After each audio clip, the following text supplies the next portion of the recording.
Government പ്രമേയം. ബഹുമാനപ്പെട്ട മുഖ്യമന്ത്രി, അങ്ങേക്ക് പ്രമേയം അവതരിപ്പിക്കാവുന്നതാണ്. സർ, ജനുവരി 6, 2025 യൂണിവേഴ്സിറ്റി ഗ്രാൻസ് കമ്മീഷൻ പുറത്തിറക്കിയ കരട് മാർഗരേഖയിൽ പ്രതിപാദിച്ചിട്ടുള്ള വിഷയങ്ങളിൽ സംസ്ഥാന സർക്കാരുകളുടെയും അക്കാദമിക് വിദഗ്ധരുടെയും ആശങ്കകൾ വലിയ തോതിൽ ഉയർന്നു വന്നിരിക്കുന്ന സാഹചര്യത്തിലാണ് ഈ പ്രമേയം സഭയിൽ അവതരിപ്പിക്കുന്നത്. 1977 ജനുവരി 3 പ്രാബല്യത്തിൽ വന്ന 42ാം ഭരണഘടനാ ഭേദഗതി പ്രകാരം ഉന്നത വിദ്യാഭ്യാസം ഉൾപ്പെടെയുള്ള വിദ്യാഭ്യാസം സംസ്ഥാന ലിസ്റ്റിൽ നിന്നും സമാവർത്തി ലിസ്റ്റിലെ ഇനം 25ആയി മാറ്റപ്പെട്ടു. വിവിധ സംസ്ഥാനങ്ങളിലെ സർവകലാശാലകൾ പ്രവർത്തിക്കുന്നത് അതത് സംസ്ഥാന നിയമസഭകൾ പാസാക്കിയ നിയമങ്ങൾക്കനുസൃതമായിട്ടാണ്. ഭരണഘടനയുടെ 7ാം ഷെഡ്യൂളിലെ സംസ്ഥാന ലിസ്റ്റിലെ ഇനം 32 പ്രകാരം സർവകലാശാലകളുടെ സ്ഥാപനം, മേൽനോട്ടം എന്നിവ സംബന്ധിച്ചുള്ള അധികാരം സംസ്ഥാനങ്ങൾക്കാണ്. യൂണിയൻ ലിസ്റ്റിലെ ഇനം 66 പ്രകാരം ഉന്നത വിദ്യാഭ്യാസ ഗവേഷണ സ്ഥാപനങ്ങളുടെ ഏകോപനത്തിനും നിലവാരം നിശ്ചയിക്കുന്നതിനും മാത്രമാണ് കേന്ദ്ര സർക്കാരിന് അധികാരമുള്ളത്. ഇതിൻ്റെ പിൻബലത്തിലാണ് UGC നിയമത്തിൻ കീഴിൽ UGC റെഗുലേഷനുകൾ പുറപ്പെടുവിക്കുന്നത്. ഭരണഘടനാ നിർമ്മാണ സഭയിൽ ആഗസ്റ്റ് 31, 1949 നടന്ന സംവാദത്തിന് മറുപടി പറഞ്ഞുകൊണ്ട് ഡോക്ടർ BR അംബേദ്കർ നടത്തിയ പ്രസംഗത്തിൽ യൂണിയൻ ലിസ്റ്റിലെ ഇനം 66ൻ്റെ പരിധിയും പരിമിതിയും വ്യക്തമായി പ്രഖ്യാപിച്ചിട്ടുണ്ട്. ഇന്ത്യയിലെ വിവിധ സർവകലാശാലകൾ നടത്തുന്ന ബിരുദ പരീക്ഷകൾക്കുള്ള പാസ് മാർക്കോ മാനദണ്ഡങ്ങളോ പലതരത്തിലായാൽ അത് വലിയ ബുദ്ധിമുട്ടുണ്ടാക്കും. ഇതുപോലുള്ള ഏകീകൃതമല്ലാത്ത വ്യവസ്ഥകൾ ഒഴിവാക്കാനും സംസ്ഥാനങ്ങളിൽ ഗൗരവമായ മാനദണ്ഡങ്ങളും ഏകീകൃത രീതികൾ ഉറപ്പുവരുത്താനും മാത്രമാണ് യൂണിയൻ ലിസ്റ്റിൽ ഇങ്ങനെയൊന്ന് ഉൾപ്പെടുത്തിയത് എന്നാണ് അദ്ദേഹം പറഞ്ഞത്. ഭരണഘടനയുടെ അന്തസ്സത്ത ഉൾക്കൊള്ളാതെയുള്ളതും വൈസ് ചാൻസലർ നിയമനത്തിലടക്കം സംസ്ഥാന സർക്കാരുകളുടെ അഭിപ്രായങ്ങളെ പൂർണ്ണമായും ഒഴിവാക്കുന്നതുമായ 2025 കരട് UGC മാനദണ്ഡങ്ങൾ ഫെഡറൽ സംവിധാനത്തിനും ജനാധിപത്യത്തിനും നിരക്കാത്ത ഒന്നാണെന്നാണ് ഈ സഭയുടെ വ്യക്തമായ അഭിപ്രായം. സർവകലാശാലകളുടെയും മറ്റുന്നത വിദ്യാഭ്യാസ സ്ഥാപനങ്ങളുടെയും നടത്തിപ്പിനായി ഏതാണ്ട് 80% തുക ചെലവിടുന്നത് സംസ്ഥാന സർക്കാരുകളാണ്. സർവകലാശാലകളുടെ ഗുണനിലവാരം നിലനിർത്തുന്നതിനും മെച്ചപ്പെടുത്തുന്നതിനും സംസ്ഥാന സർക്കാരുകൾക്ക് മുഖ്യമായ പങ്കുണ്ട്. ഇതിനെയെല്ലാം അവഗണിച്ചുകൊണ്ട് യാതൊരു ചർച്ചകളും കൂടാതെ വൈസ് ചാൻസലർ നിയമനം പോലുള്ള സുപ്രധാന നിയമനങ്ങളിലും അധ്യാപകരുടെ യോഗ്യത, സേവന വ്യവസ്ഥ എന്നിവയെക്കുറിച്ചും ഉൾക്കൊള്ളിച്ചിട്ടുള്ള വ്യവസ്ഥകൾ സംസ്ഥാന സർക്കാരുകളെ പൂർണ്ണമായും മാറ്റി നിർത്തുന്ന കേന്ദ്ര സർക്കാരിൻ്റെയും UGCയുടെയും സമീപനം ജനാധിപത്യ വിരുദ്ധവും തിരുത്തപ്പെടേണ്ടതുമാണെന്ന് ഈ സഭയ്ക്ക് അഭിപ്രായമുണ്ട്. സർവകലാശാലകളിൽ അക്കാദമിക് വിദഗ്ധരെ വേണമെങ്കിൽ മാറ്റി നിർത്തി സ്വകാര്യ മേഖലയിൽ നിന്ന് പോലും വ്യക്തികളെ വൈസ് ചാൻസലർമാരാക്കാമെന്ന സമീപനം ഉന്നത വിദ്യാഭ്യാസ രംഗത്തെ കച്ചവടവൽക്കരിക്കുന്നതിനുള്ള നീക്കമാണ്. ഇത് തീർത്തും പ്രതിഷേധാർഹമാണ്. ഉന്നത വിദ്യാഭ്യാസ രംഗത്തെ ജനാധിപത്യ മൂല്യങ്ങൾ തകർക്കാനും പ്രസ്തുത മേഖലയിൽ മതവർഗീയ ആശയങ്ങൾ പ്രചരിപ്പിക്കുന്നവരുടെ പിടിയിലൊതുക്കാനുമുള്ള നീക്കങ്ങളുടെ ഭാഗമായി മാത്രമേ 2025 കരട് UGC മാനദണ്ഡങ്ങളെ കാണുവാൻ കഴിയൂ. സംസ്ഥാന സർക്കാരുകളുടെയും അക്കാദമിക് വിദഗ്ധന്മാരുടെയും അഭിപ്രായങ്ങളും ആശങ്കകളും പരിഗണിച്ച് 2025 കരട് UGC മാനദണ്ഡങ്ങൾ ഉടൻ പിൻവലിച്ച് ബന്ധപ്പെട്ടവരുമായ എല്ലാം വിശദമായ ചർച്ചകൾ നടത്തി അവരുടെ അഭിപ്രായങ്ങൾ ഗൗരവമായി കണക്കിലെടുത്തുകൊണ്ട് മാത്രം പുതിയ മാനദണ്ഡങ്ങൾ പുറപ്പെടുവിക്കണമെന്ന് ഈ സഭ കേന്ദ്ര സർക്കാരിനോട് ഐകകണ്ഠ്യേന ആവശ്യപ്പെടുന്നു. ഈ പറയുന്ന അംഗങ്ങൾക്ക് പ്രമേയത്തിന്മേലുള്ള ഭേദഗതി അവതരിപ്പിക്കാവുന്നതാണ്. Shri Chandy Oommen, not in the seat. Shri UA Latheef. Sir, ചുരുക്കി. പ്രമേയത്തിലെ 6ാമത്തെ ഖണ്ഡികയിലെ അവസാന വരിയിലെ കച്ചവടവൽക്കരിക്കാനുള്ള എന്നതിന് ശേഷം നീക്കവും നിലവിൽ കേരളത്തിൽ നിലനിൽക്കുന്ന നിരാക്ഷേപമായ സംവിധാനത്തെ തകർക്കുന്നതുമാണ് എന്ന് കൂട്ടിച്ചേർക്കുക. 2. പ്രമേയത്തിലെ 7ാമത്തെ ഖണ്ഡികയുടെ അവസാനത്തെ ഭാഗത്ത് താഴെ പറയുന്നത് കൂട്ടിച്ചേർക്കണം. വിദ്യാഭ്യാസ നിലവാരത്തിൽ രാജ്യത്ത് മുൻപന്തിയിൽ നിൽക്കുന്ന കേരളത്തിൻ്റെ ഉന്നത വിദ്യാഭ്യാസ മേഖലയിൽ ഇത് വിപരീത ഫലം സൃഷ്ടിക്കുമെന്ന് ഈ സഭ ഭയപ്പെടുന്നു എന്ന് ഭേദഗതി. ശ്രീ N. ഷംസുദ്ദീൻ.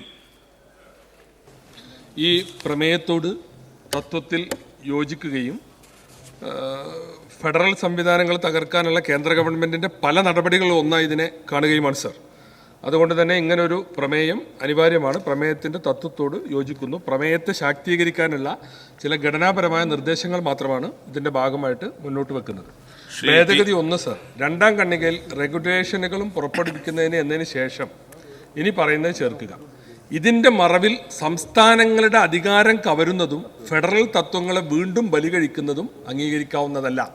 ഇവിടെ വീണ്ടും സംസ്ഥാനത്തിൻ്റെ ഒരു അധികാരം ഈ അമെൻമെൻറ്റിലൂടെ ഇവർ കവർന്നെടുക്കുകയാണ് കേന്ദ്രം ചെയ്യുന്നത്. സർ, ഭേദഗതി 2, 3-ാം ഖണ്ഡികയിൽ 2-ാം വരിയിൽ മറുപടി പറഞ്ഞുകൊണ്ട് എന്നതിന് ശേഷം ഇവിടെ ഡോക്ടർ BR അംബേദ്കർ ആരാണ് എന്നുകൂടി ഒന്ന് സ്പെസിഫൈ ചെയ്യുന്നത് നന്നാവും. ഭരണഘടനാ ഡ്രാഫ്റ്റിംഗ് കമ്മിറ്റി ചെയർമാനായ ഡോക്ടർ BR അംബേദ്കർ വിശദീകരിച്ചത് എന്നാക്കുന്നത് പ്രമേയത്തിന് കുറച്ചുകൂടി ഒരു ഘടനാപരമായി ഒരു ശക്തി ഉണ്ടാവും.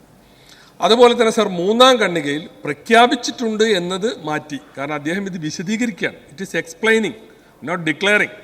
ഡിക്ലെയർ ചെയ്യല്ല, വിശദീകരിക്കുകയാണ്. അപ്പോൾ അതുകൊണ്ട് 3-ാം ഖണ്ഡികയിൽ പ്രഖ്യാപിച്ചു, അംബേദ്കർ പ്രഖ്യാപിച്ചു എന്നതിന് പകരം അംബേദ്കർ അതിൻ്റെ കാര്യങ്ങൾ വിശദീകരിക്കുന്നുണ്ട്. ഈ 6-ാമത്തെ ഇനമായി 66-ാമത്തെ ഇനമായി കൂട്ടിച്ചേർക്കുന്നതിൻ്റെ സാഹചര്യം എന്താണ്, കേന്ദ്രത്തിന് എത്രമാത്രം അതിൽ സ്കോപ്പ് ഉണ്ട്, ഇതൊരു കൺകറന്റ് ലിസ്റ്റിലേക്ക് വരാനുള്ള കാരണം ഇന്നതാണ് എന്ന് വിശദീകരിക്കുന്നുണ്ട് എന്നാണ് സാർ അവിടെ പറയേണ്ടത്.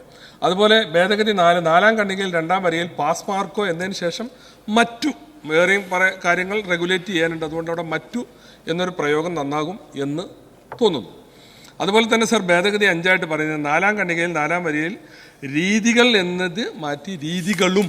അപ്പോഴാണ് ആ വാചകത്തിനൊരു ഘടന ശരിയാവുക. അതുപോലെ തന്നെ 4-ാം ഖണ്ഡികയിൽ 5-ാം വരിയിൽ ഇങ്ങനെയൊന്ന് എന്നതിന് പകരം ഇങ്ങനെ ഒരു ഇനം, ഇങ്ങനെ ഒരു ഐറ്റം അതിൽ വന്നത്, ഈ ഇങ്ങനെയൊന്ന് എന്ന ഒരു ബ്ലാങ്കായ പറച്ചിലിനേക്കാൾ ഇങ്ങനെയൊരു ഇനം ചേർത്തത് എന്നാണ് വരുന്നത് നന്നാവുക.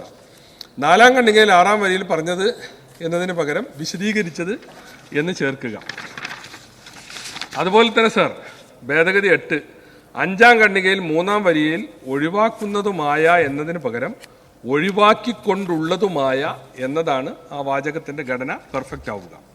അതുപോലെ തന്നെ സർ, ഭേദഗതി 9, 5-ാം ഖണ്ഡികയിൽ 4-ാം വരിയിൽ നിരക്കാത്ത ഒന്നാണെന്നാണ് എന്നതിന് പകരം നിരക്കാത്തതാണെന്നാണ് എന്ന് ചേർക്കുന്നതാണ് കുറച്ചുകൂടി ആ വാചകത്തിന് ഘടന നന്നാവുക. 6-ാം ഖണ്ഡികയിൽ 10-ാം വരിയിൽ ഈ സഭയ്ക്ക് അഭിപ്രായമുണ്ട് എന്നതിന് പകരം ഈ സഭ അഭിപ്രായപ്പെടുന്നു. അത് കുറച്ചുകൂടി ആ പ്രയോഗത്തിനൊരു ശക്തിയുണ്ട്. ഈ സഭ ഐക്യകണ്ഠേന അഭിപ്രായപ്പെടുന്നു എന്നാക്കി മാറ്റാം. അതുപോലെ സർ, ഭേദഗതി 11, 6-ാം ഖണ്ഡികയിൽ 12-ാം വരിയിൽ സമീപനം എന്നത് മാറ്റി പുതിയ നിർദ്ദേശം, അതായത് കേന്ദ്ര ഗവൺമെൻറ് ഇപ്പോൾ UGC പുറപ്പെടുവിച്ച സർക്കുലറിലെ സമീപനമല്ല, ഈ വൈസ് ചാൻസലർ തീരുമാനിക്കുന്നതിലൊക്കെ സംസ്ഥാനത്തിൻ്റെ പൂർണ്ണമായ അധികാരം കളയുന്ന പുതിയ നിർദ്ദേശമാണ്. ആ നിർദ്ദേശം എന്ന് തന്നെ, അത് പുതിയ നിർദ്ദേശം എന്ന് തന്നെ പറയണം. ഭേദഗതി 12, 7-ാം ഖണ്ഡികയിലെ 4-ാമത്തെ വരിയിൽ ഇനി പറയുന്നത് കൂട്ടിച്ചേർക്കുക. കഴിഞ്ഞ കുറേ വർഷങ്ങളായി നടന്നു വരുന്ന വിദ്യാഭ്യാസ മേഖലയിലെ കാവ്യവൽക്കരണത്തിൻ്റെ ഒടുവിലത്തെ ഉദാഹരണമാണിത്. സഫ്രണൈസേഷൻ്റെ പല മുഖങ്ങൾ നമ്മൾ ഇന്ത്യയിൽ കണ്ടു. അതിൻ്റെ ഏറ്റവും ഒടുവിലത്തെ ഉദാഹരണമാണ് UGCയിലെ ചട്ടം ഭേദഗതി വരുത്തിക്കൊണ്ട് സംസ്ഥാനങ്ങളുടെ അധികാരം കവർന്നെടുക്കുകയും കാവ്യവൽക്കരണം, വിദ്യാഭ്യാസ മേഖലയിൽ കാവ്യവൽക്കരണം ഉണ്ടാക്കാൻ ശ്രമിക്കുകയും ചെയ്യുന്നത് എന്ന് നമ്മൾ ശക്തമായിട്ട് തന്നെ പറയണം സാർ. അതുപോലെ അവസാനത്തെ ഭേദഗതി 13, 7-ാം ഖണ്ഡികയിലെ 1-ാം വരിയിൽ വിദഗ്ധരുടെയും എന്നതിന് ശേഷം വിദഗ്ധരുടെയും വിദ്യാഭ്യാസ പ്രവർത്തകരുടെയും മാത്രം ആശങ്കയല്ല, എല്ലാവർക്കും ആശങ്കയുണ്ട്. മതേതര വിദ്യാഭ്യാസവും ഫെഡറലിസവും നിലനിൽക്കണമെന്നാഗ്രഹിക്കുന്ന മുഴുവൻ പൊതുസമൂഹത്തിൻ്റെയും ആശങ്കയാണ്, വികാരമാണ് ഈ പ്രശ്നം എന്ന രീതിയിലേക്ക് അവിടെ ആ ഒരു വരി കൂടി ചേർക്കണം എന്നുള്ള ഭേദഗതികളാണ് എനിക്ക് മുന്നോട്ട് വെക്കാനുള്ളത്. Shri T V Ibrahim. Sir, തികച്ചും സ്വാഗതാർഹവും അവസരോചിതവുമായ ഈ പ്രമേയത്തിൽ ഞാൻ 3 ഭേദഗതികളാണ് സർ നിർദ്ദേശിക്കുന്നത്. അതിൽ 1-ാമത്തെ ഖണ്ഡികയിൽ സാർ ഇതിൽ അക്കാദമിക് വിദഗ്ധരുടെയും എന്ന് കഴിഞ്ഞിട്ട് സംസ്ഥാന സർക്കാരുകളുടെയും അക്കാദമിക് വിദഗ്ധരുടെയും എന്ന് കഴിഞ്ഞിട്ട് വിദ്യാർത്ഥികളുടെയും എന്നുകൂടി കൂട്ടിച്ചേർക്കണം എന്നാണ് സാർ എൻ്റെ ഒരു ഭേദഗതി. കാരണം വിദ്യാർത്ഥികളെയാണ് ഇതിൻ്റെ ഏറ്റവും വലിയ സ്റ്റേക്ക് ഹോൾഡേഴ്സ് എന്ന് പറയുന്നത് വിദ്യാർത്ഥികളാണ്. അവരെയാണ് ഏറ്റവും പ്രതികൂലമായി ബാധിക്കുന്നത്. അതുകൊണ്ട് വിദ്യാർത്ഥികളുടെയും എന്ന് കൂട്ടിച്ചേർത്ത് കൊടുക്കണം എന്നാണ് 1-ാമത്തെ ഖണ്ഡികയിൽ എൻ്റെ നിർദ്ദേശമെന്ന് പറയുന്നത്. സർ, 2-ാമത്തത് 5-ാമത്തെ ഖണ്ഡികയ്ക്ക് ശേഷം അതിൽ വൈസ് ചാൻസലറുടെ യോഗ്യതാ മാനദണ്ഡം വിശാലമാക്കുക വഴി അക്കാദമിക് യോഗ്യതക്കപ്പുറം ചാൻസലർക്കോ കേന്ദ്ര സർക്കാരിനോ താൽപ്പര്യമുള്ള ആരെയും വൈസ് ചാൻസലറായി നിയമിക്കാനാകും.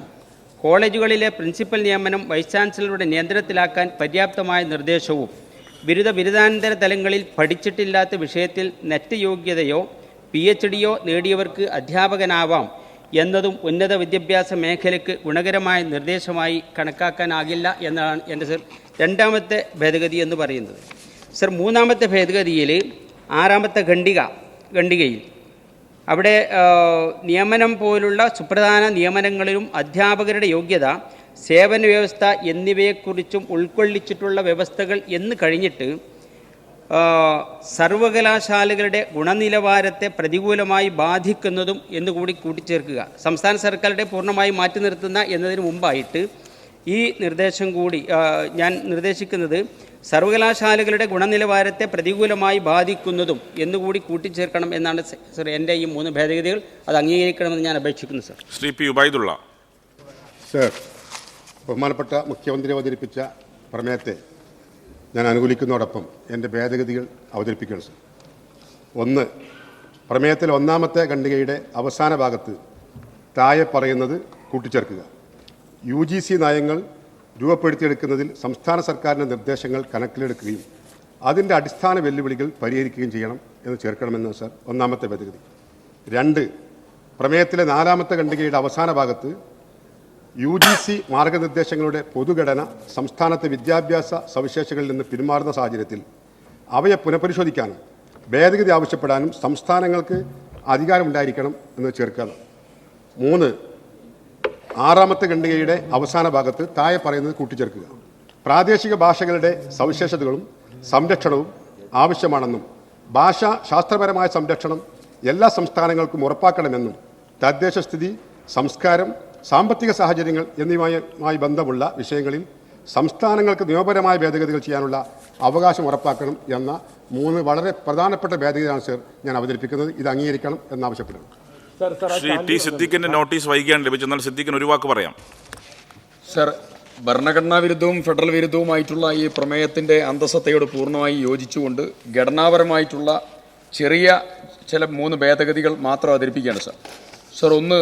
5ാമത്തെ പാരഗ്രാഫിൽ 4ാമത്തെ വരിയിൽ നിരക്കാത്ത എന്ന് കഴിഞ്ഞിട്ട് നിരക്കാത്തതും സർവകലാശാല ഭരണം കൈപ്പിടിയിലാക്കാനുള്ള ജനാധിപത്യ വിരുദ്ധ മാർഗവുമാണ് എന്ന് കൂട്ടിച്ചേർത്താൽ കുറച്ചുകൂടെ പ്രമേയത്തിന് കുറച്ചുകൂടെ ശക്തി കൂടും എന്നുള്ളത് പ്രത്യേകം പറയുന്നു.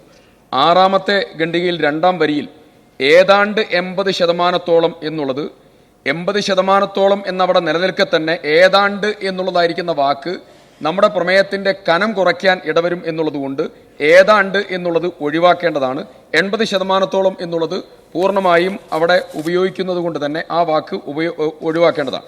സർ, അതോടൊപ്പം ഇതിനെയെല്ലാം 6ാമത്തെ പാരഗ്രാഫിൽ 5ാമത്തെ വരിയിൽ ഇതിനെയെല്ലാം അവഗണിച്ചുകൊണ്ട് തന്നെ യാതൊരു ചർച്ചകളും കൂടാതെ എന്നുള്ളത് ഒഴിവാക്കി അതിന് പകരം കേന്ദ്ര സർക്കാരിൻ്റെയും UGCയുടെയും സമീപനം എന്നുള്ളതിൻ്റെ കൂടെ ഏകപക്ഷീയ സമീപനം എന്നാക്കി മാറ്റേണ്ടതാണ്. അത്രയും കാര്യങ്ങൾ അവതരിപ്പിച്ചു. ബഹുമാനപ്പെട്ട മുഖ്യമന്ത്രി. സർ, ഈ ഭേദഗതികളെല്ലാം പൊതുവെ പ്രമേയത്തിൻ്റെ അന്തസത്തയോട് യോജിക്കുന്നവയാണ്. ഈ ഭേദഗതികളുടെ ഏറ്റവും വലിയ പ്രത്യേകത ആ നിർദ്ദേശങ്ങളെല്ലാം ഈ പ്രമേയത്തിൽ ഉൾക്കൊണ്ടിട്ടുണ്ട് എന്നുള്ളതുമാണ്. അതുകൊണ്ട് തന്നെ ഇത് നമുക്ക് ഐകകണ്ഠ്യേന പാസ്സാക്കാമെന്നാണ് അഭിപ്രായപ്പെടാനുള്ളത്. ഭേദഗതിയിൽ ഒന്നും തന്നെ സ്വീകരിക്കുന്നില്ല. ഇവിടെ നിർദ്ദേശിക്കപ്പെട്ട എല്ലാ ഭേദഗതിയും സഭ തള്ളിയിരിക്കുന്നു. ഇനി ബഹുമാനപ്പെട്ട മുഖ്യമന്ത്രി അവതരിപ്പിച്ച പ്രമേയം പാസ്സാക്കാമോ എന്ന പ്രശ്നത്തെ അനുകൂലിക്കുന്നവർ, പ്രതികൂലിക്കുന്നവർ? പ്രമേയം സഭ ഐക്യകണ്ഠേന പാസ്സാക്കിയിരിക്കുന്നു.